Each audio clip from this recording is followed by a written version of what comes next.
Bonjour, la vidéo que vous allez découvrir a été réalisée dans le but de vous apporter des informations complémentaires dans le large domaine des problèmes cardiaques. Pour cela, nous sommes allés interroger différents spécialistes de la question au niveau des secours, des urgences, de l'aspect médical concernant l'adulte, mais aussi l'enfant et le nourrisson.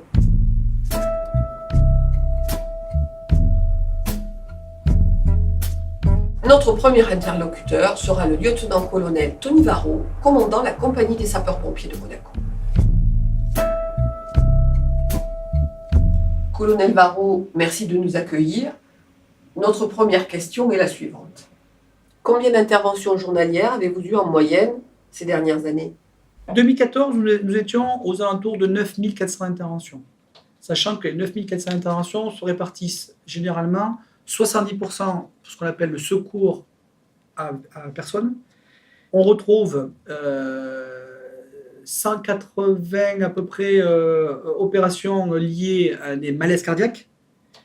Et on trouve sur cette globalité à peu près 26% d'activité au profit des communes françaises. Voilà. Et 1% de feu, ce qui ramène donc bien l'activité globale, 70% uniquement sur le secours à personne et donc du secourisme. 2015 devrait nous faire atteindre le chiffre de 10 000 interventions, ou du moins l'affleurer, et c'est essentiellement la proportion du secours à victime qui a encore augmenté. Dans les faits, à Monaco, comment est organisée l'intervention conjointe sapeurs-pompiers, médecins urgentistes ? Alors, à Monaco, comment c'est organisé ?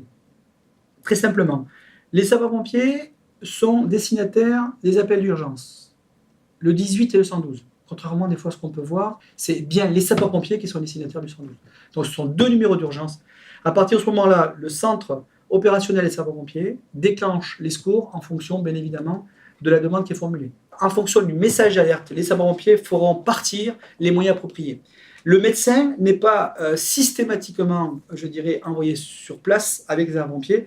C'est fonction de la gravité de l'intervention. S'il s'agit de malaise cardiaque, le médecin sera tout de suite mis, je dirais, au départ.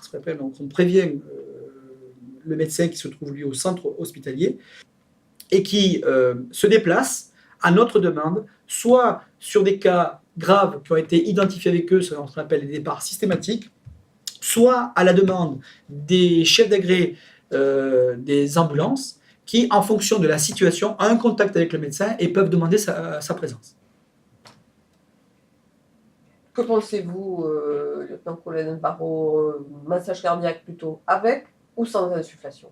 Pour ou contre, il n'y a pas de pour ou contre, je pense que tout dépend de la situation. Les insufflations, si on a le temps de le faire et si on peut le faire, mais comme c'est prévu, on les fait toutes les 30, si on sait le faire et correctement, parce que si on a malheureusement une mauvaise position, on va souffler dans l'estomac, c'est inefficace. Je crois qu'il faut prôner le geste efficace au profit de dogmes bien arrêtés en disant il ne faut pas faire ci, il ne faut pas faire ça.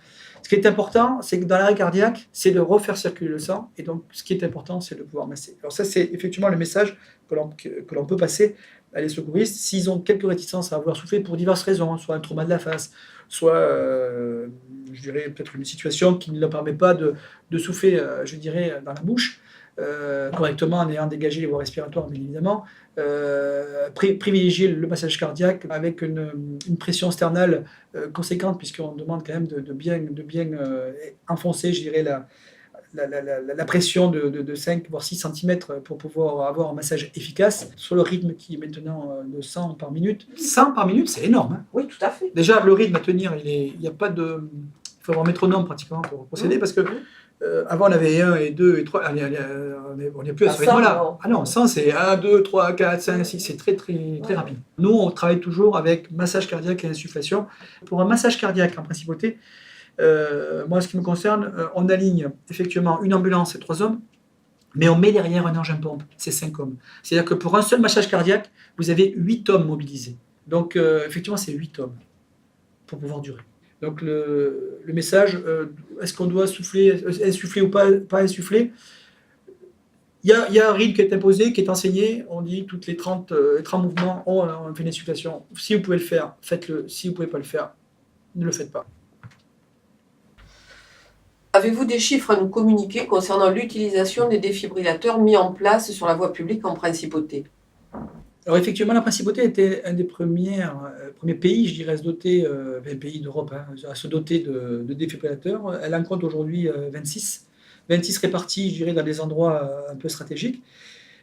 Entre-temps, ces appareils ont été, je dirais, on fait les petits, puisque beaucoup d'établissements s'en sont dotés. Hein. On en est à plus de, on doit affleurer, je dirais, aujourd'hui une centaine d'appareils présents sur le territoire, sur 2 km². Moi, la question que je pose, c'est d'abord, les gens savent-ils vraiment où ils sont positionnés? C'est la première question. La deuxième, c'est sont-ils formés pour l'utilisation? Je crois que malheureusement, on est encore sur cette base-là, et tant qu'il n'y aura pas suffisamment de gens formés, C'est un frein. c'est un frein. Donc effectivement, aujourd'hui, ces appareils, on en a nous dans toutes les ambulances. C'est vrai que c'est souvent le nôtre qui est utilisé. Le défibrillateur fait donc partie de vos moyens d'intervention.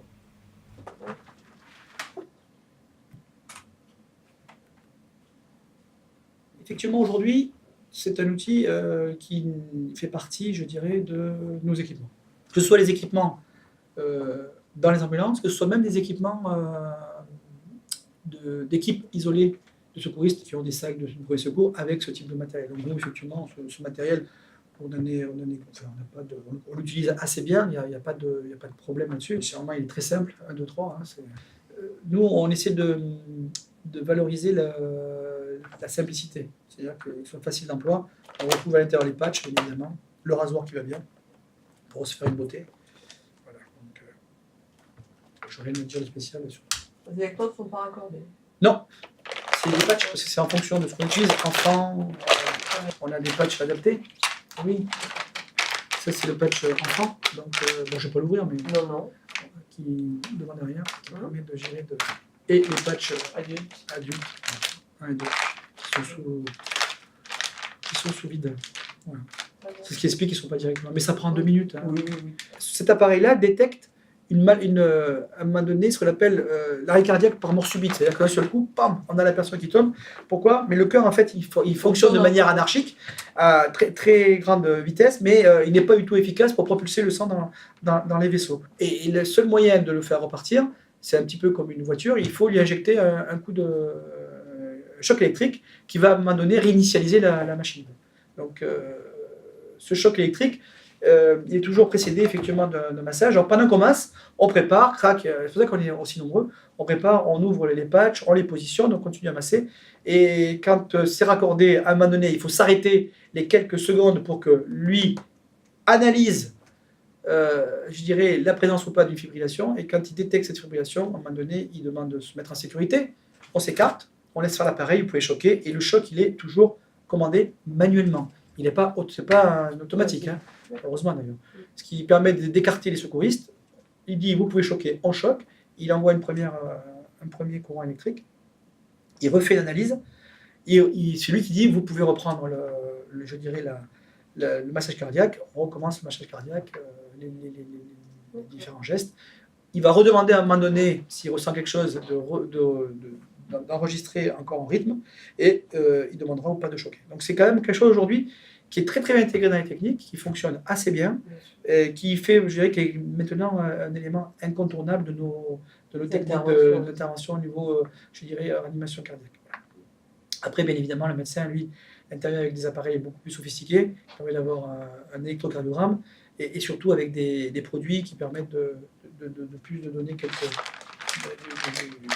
l'adrénaline notamment, pour restimuler. Depuis maintenant 1 an, on a été approché et les sapeurs-pompiers assurent le suivi et la maintenance de tous ces appareils qui sont donc implantés sur la principauté. On fait à peu près, je crois que c'est 2 visites par an de ces appareils. Colonel Barrault, merci pour tous les renseignements que vous nous avez fournis. Merci à vous.